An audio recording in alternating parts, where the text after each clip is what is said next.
Hello friends, કેમ છો તમે બધા? તો આજે આપણે વાત કરીશું આર્ટિકલ 13 વિશે ડિટેલમાં સમજવાની કોશિશ કરીશું. એની સાથે જ આર્ટિકલ 13ને લગતા જેટલા પણ લેન્ડમાર્ક જજમેન્ટ છે, જેટલા પણ કેસ લો છે, એને પણ આપણે સમજવાની કોશિશ કરીશું. તો જ્યારે આપણે ફંડામેન્ટલ રાઇટ્સની વાત કરીએ છીએ, એટલે કે મૂળભૂત અધિકારોની વાત કરીએ છીએ, તો આપણા મૂળભૂત અધિકારોમાં આપણા આર્ટિકલ્સની વાત કરીએ તો આર્ટિકલ 12થી લઈ આર્ટિકલ 35 સુધીના આપણને અધિકારો આપવામાં આવેલા છે. આર્ટિકલ 12ની વાત કરીએ તો આર્ટિકલ 12 વાત કરે છે રાજ્યની, અને જ્યારે આપણે મૂળભૂત અધિકારોની વાત કરીએ છીએ તો આપણા માટે આર્ટિકલ 12, આર્ટિકલ 13 અને આર્ટિકલ 32ને સમજવું બહુ જ મહત્વપૂર્ણ છે. અને આપણે આ બધા આર્ટિકલ્સના ડિટેલમાં વિડીયો લાવી દઈશું. જ્યારે આપણે આર્ટિકલ 12ની વાત કરીએ છીએ તો એ મહત્વ એટલા માટે છે કારણ કે એમાં રાજ્યની વ્યાખ્યા આપવામાં આવેલી છે. રાજ્યથી ખબર પડે છે આપણા જે મૂળભૂત અધિકારો છે એ આપણે રાજ્ય પાસેથી માગીએ છીએ. એટલે કે આપણા જે 12 થી 35ના આર્ટિકલો છે એ આપણે એવા અધિકારો રાજ્ય પાસેથી માગે છે. એટલે આપણા માટે એ જાણવું જરૂરી છે કે રાજ્ય શું છે. તો રાજ્ય શું છે એનો આપણે વિડીયો બનાવી દીધો છે. આજે આપણે વાત કરીશું આર્ટિકલ 13ની. આર્ટિકલ 13 શું કહે છે કે એવા કાયદાઓ કે જે મૂળભૂત અધિકારો સાથે અસંગત હોય તો એવા જે કાયદાઓ છે એને શું કરીશું, આપણે હટાવી દઈશું. હવે આને થોડુંક ડિટેલમાં સમજવાની કોશિશ કરીએ કે શું કહેવા માંગે છે.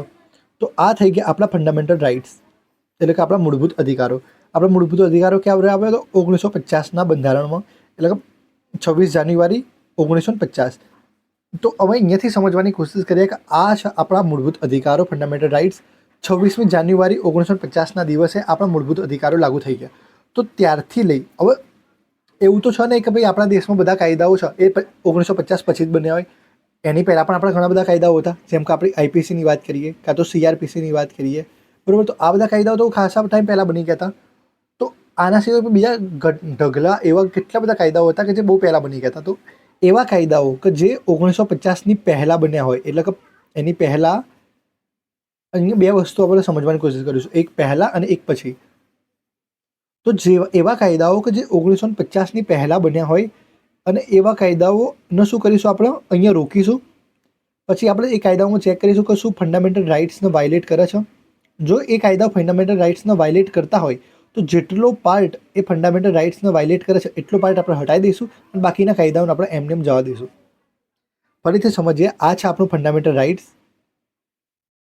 હવે આપણા માટે મહત્વની વસ્તુ શું છે કે આપણે જોવાનું કે એવા કાયદાઓ કે જે પહેલાંથી ચાલતા આવ્યા છે અને એ બરોબર જાય છે, એ સીધે સીધા જાય છે તો કોઈ પ્રોબ્લેમ નથી આપણને. પણ એવા કાયદાઓ કે જે આવ્યા તો છે પણ એ ફંડામેન્ટલ રાઇટ્સને વાયોલેટ કરે છે અને પછી એ આમ સીધા જાય છે.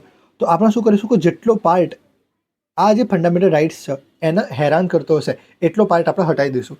તો અહીંયા બે પ્રકારના સિદ્ધાંતો આવે છે. એ સિદ્ધાંતને આપણે હવે સમજવાની કોશિશ કરીએ. એની સાથે જ આર્ટિકલ 13ની વાત કરીએ તો આર્ટિકલ 13માં આપણને 4 વસ્તુ સમજવાની હોય છે, ક્લોઝ 1, 2, 3 અને 4. તો એ દરેક વસ્તુ આપણે હવે સમજવાની કોશિશ કરીએ. તો સૌથી પહેલાં વાત કરીએ આપણા આર્ટિકલ 13ના ક્લોઝ 1ની. આર્ટિકલ 13નું ક્લોઝ 1 શું કહે છે કે પ્રી કોન્સ્ટિટ્યુશનલ લોઝ, એટલે કે બંધારણના અમલમાં આવ્યા પહેલાં જેટલા પણ એવા કાયદાઓ હતા કે જે કાયદાઓ શું થયું કે જે આપણા જે ફંડામેન્ટલ રાઇટ્સ છે એનો વાયોલેશન કરે છે, તો એવા કાયદાઓને આપણે શું કરીશું, એવા કાયદાઓને આપણે હટાવી દઈશું. એનો મતલબ શું થયો કે આ ફંડામેન્ટલ રાઇટ્સ કોઈ પણ કાયદો, તો આપણે કોઈ કાયદાનું એક્ઝામ્પલ લઈ લઈએ. એક હતું બોમ્બે પ્રોહિબિશન એક્ટ. તો બોમ્બે પ્રોહિબિશન એક્ટનો એક સેક્શન હતો 13B. તો આ કાયદો આખો કમ્પ્લીટ હતો, પણ એનું જે 13B હતું એ ફંડામેન્ટલ રાઇટ્સને વાયોલેટ કરતું હતું. તો આપણે શું કર્યું કે 13Bને હટાવી દીધું, બાકી બધું એમને રહેવા દીધું. તો આપણો ક્લોઝ 1 એ કહેવા માંગે છે કે જે ભારતના બંધારણના પહેલાં કોઈ કાયદો બન્યો હતો અને એ ફંડામેન્ટલ રાઇટ્સની સાથે અસંગત છે તો આપણે એને હટાવી દઈશું. એ પછી શું વાત કરે છે, આપણે બીજી વાત કરી હતી ફંડામેન્ટલ રાઇટ્સના પછી, એટલે કે ભાઈ 1950ના પછી જે કાયદાઓ આવે એની વાત કરીએ. તો પોસ્ટ કોન્સ્ટિટ્યુશનલ લોની વાત કરે છે, ક્લોઝ 2. ક્લોઝ 2 શું કહેવા માંગે છે કે એકવાર ફંડામેન્ટલ રાઇટ્સ આવી ગયા એ પછી રાજ્ય એવો કોઈ પણ પ્રકારનો કાયદો નહીં બનાવી શકે જે ફંડામેન્ટલ રાઇટ્સને વાયોલેટ કરતો હોય. તો એવા કાયદાઓ શું થશે, એવા કાયદાઓ ઓટોમેટિક જ શૂન્ય થઈ જશે. તો ક્લોઝ 1 અને ક્લોઝ 2થી આપણે બે મહત્વની વસ્તુ ખબર પડી. ક્લોઝ 1 શું કહે છે કે ભાઈ પહેલાં જે કાયદાઓ આવતા હતા એ ફંડામેન્ટલ રાઇટ્સને વાયોલેટ કરશે, તો આપણે શું કરીશું, એટલા પાર્ટને હટાવી દઈશું. અને ક્લોઝ 2 શું કહે છે કે ભાઈ એકવાર ફંડામેન્ટલ રાઇટ્સ આવી ગયા એ પછી જો રાજ્ય એવો કોઈ પણ કાયદો બનાવશે જે ફંડામેન્ટલ રાઇટ્સને વાયોલેટ કરતો હશે તો શું કરીશું, આપણે એવા કાયદો જ નહીં ગણીએ, એને શૂન્ય ગણીશું, એટલે કે રદ બાતલ ગણીશું.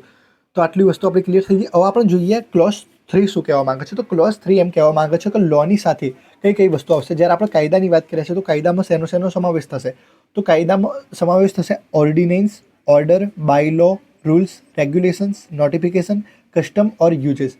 એટલે કે કાયદામાં વટહુકમ, હુકમ, ઉપનિયમ, નિયમ, વિનિમય, જાહેરનામું, રૂઢિ અથવા પ્રથા એ દરેક વસ્તુનો સમાવેશ થશે.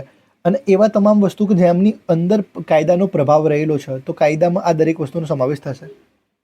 એ સાથે જ ક્લોઝ બીની વાત કરીએ તો ક્લોઝ બી શું કહે છે, એટલે કે 13 ક્લોઝ 3 એનો આ 1 થઈ ગયું, અને એનો 2 શું કહે છે, તો એનો 2 એમ કહે છે કે લો ઇન ફોર્સ, એટલે કે કાયદો અમલમાં હોય. અને એ કાયદો કેવો હોવો જોઈએ કે ભાઈ એ પાસ થયેલો હોવો જોઈએ જે આપણું લેજિસ્લેચર છે એના દ્વારા, અથવા તો કોઈ કોમ્પિટન્ટ ઓથોરિટી છે એના દ્વારા, અને એ કાયદો હાલમાં અમલમાં હોવો જોઈએ. તો આ 3 વસ્તુ મહત્વની છે. આપણે ક્લોઝ 4 સમજીશું, પણ એ થોડું ડિટેલમાં સમજીશું લાસ્ટમાં. અત્યારે આપણે મહત્વની વાત કરી લઈએ આના કેસ લોઝની. તો આ કેસ લોઝ ઉપરથી ખબર પડશે કે આ ચાલે છે કઈ રીતે.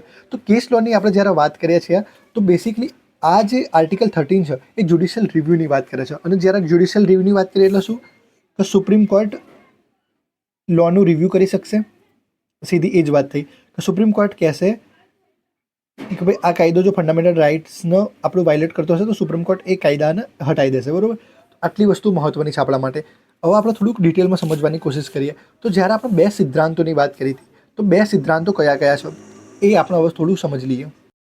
તો આપણી જોડે 2 સિદ્ધાંતો છે. 2 સિદ્ધાંતો ઇઝીલી યાદ રાખવા હોય તો આ રીતે યાદ રાખજો. એક સિદ્ધાંત છે આપણું અલગ કરવું, અને એક સિદ્ધાંત છે આપણું છુપાવવું. તો એક સિદ્ધાંત આપણો અમલ, એટલે કે અલગ કરવાનો સિદ્ધાંત, અને બીજો સિદ્ધાંત છે આપણો છુપાવવાનો સિદ્ધાંત.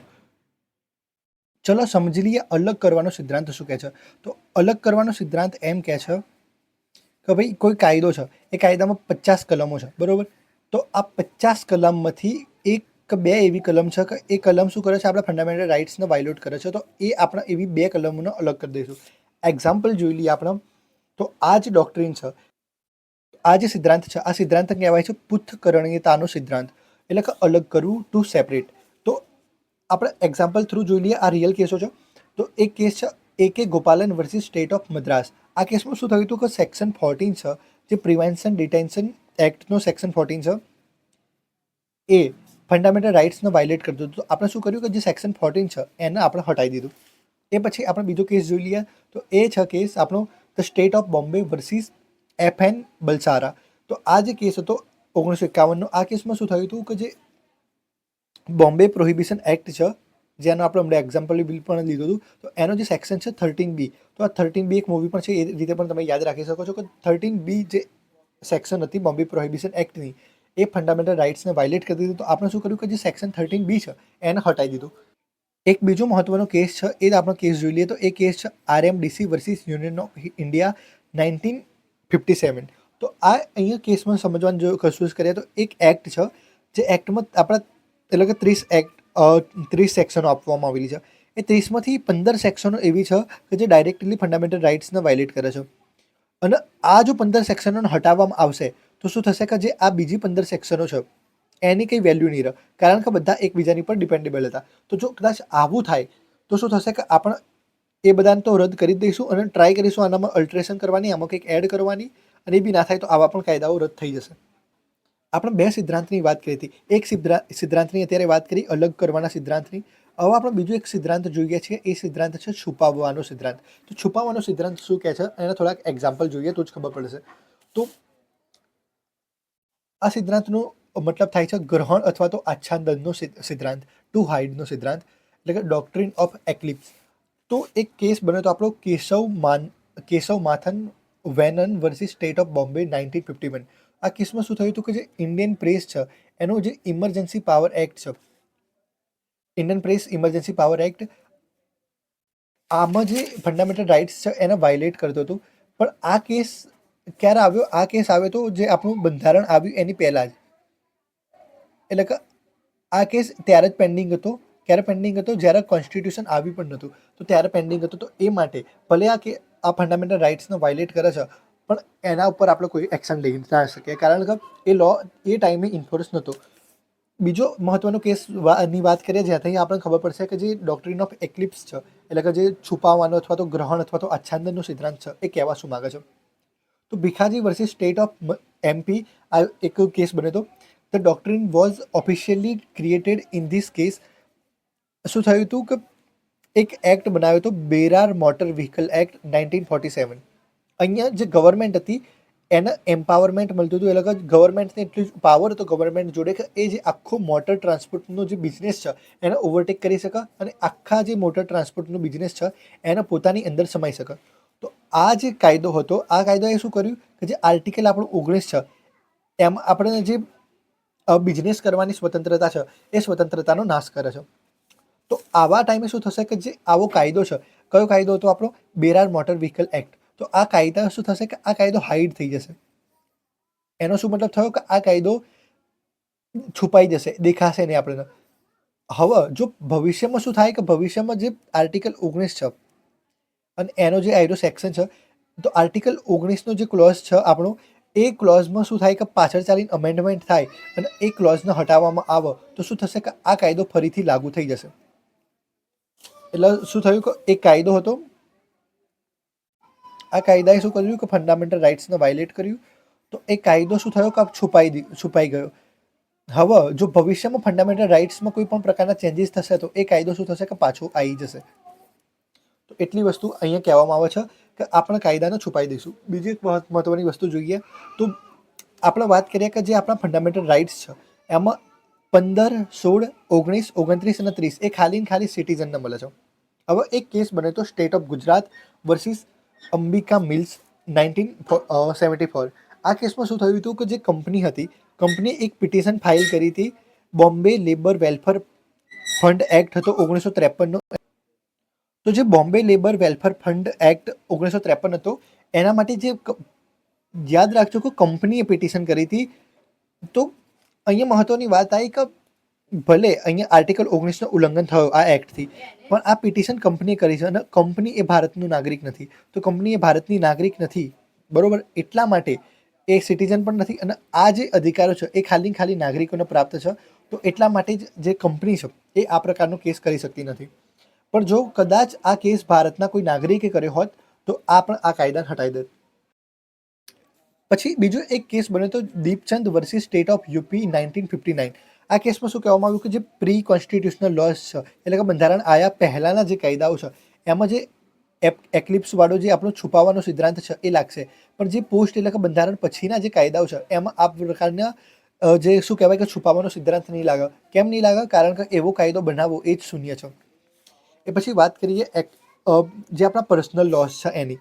તો પર્સનલ લોસ છે, એક કેસ હતો state of Bombay versus Narasu Appa માલીનો કેસ. તો આ કેસમાં શું થયું હતું કે આ કેસમાં જો ક્લિયરલી કહેવામાં આવ્યું હતું કે જે પર્સનલ લોસ છે એના આર્ટિકલ 3 ક્લોઝ 1 મુજબ આપણે લોગ નહીં ગણીએ.